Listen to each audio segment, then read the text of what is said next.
बच्चों, 8वीं क्लास 5वां चैप्टर आंकड़ों का प्रबंधन हम पढ़ेंगे आज। आंकड़ों के प्रबंधन के बारे में बच्चों आपने 7वीं में सीखा था आंकड़ों का प्रबंधन, जिसमें पिक्टोग्राफ यानी कि चित्रालेख, दंडालेख, द्विदंडालेख सीखे थे। अब हम यहाँ आय चित्र बनाना भी सीखेंगे और बारंबारता बंटन सारिणी बनाना भी सीखेंगे। तो देखो बच्चों, यहाँ पहले मैं एक बार 7वीं क्लास की जो चीज़ें हैं वो दोहराई करा देती हूँ। सबसे पहले आता है चित्रालेख।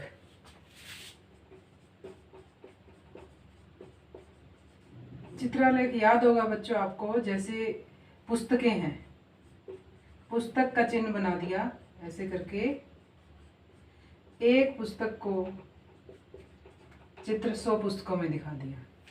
तो जैसे सोमवार को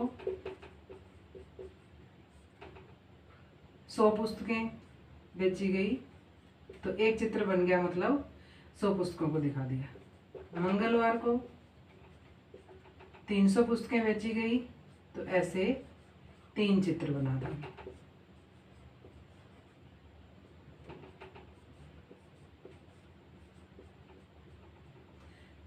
बुधवार को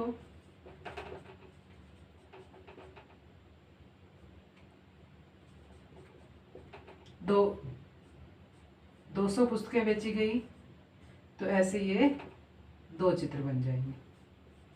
तो इस तरह के ग्राफ को हम क्या कहते हैं? चित्रालेख।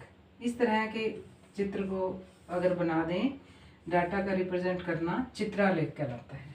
और इसके बाद आता है दंडालेख।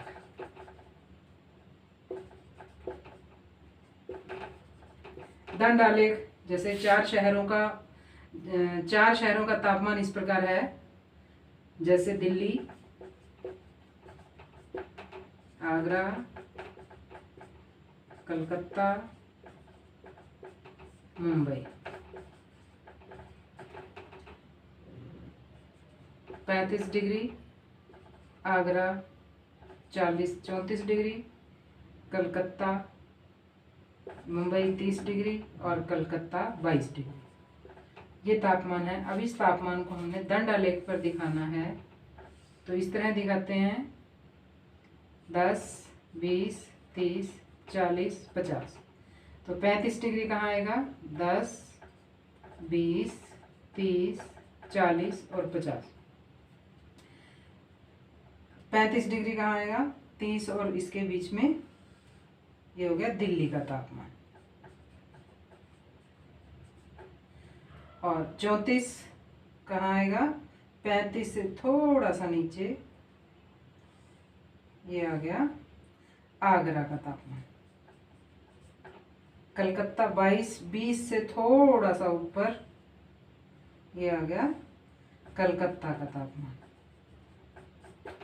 और मुंबई का 30 है तो बिल्कुल 30 के सामने ले जाएंगे, ये आ जाएगा मुंबई का तापमान। तो बच्चों इस तरह आपको याद होगा, आपने 7वीं में दंडालेख बनाए थे।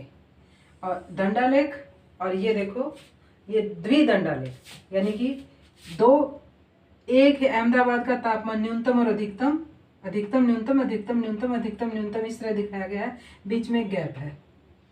इसको हम बोलते हैं द्विदंडालेख। द्विदंडालेख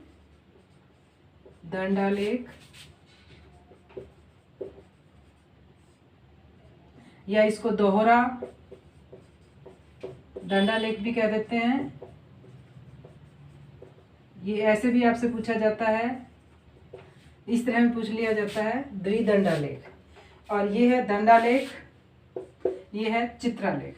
ये चीज़ें आपके लिए नई नहीं है, ये आपने 7वीं में सीखी हुई हैं, सिर्फ यहाँ थोड़ी सी दोहराई कराई जा रही है।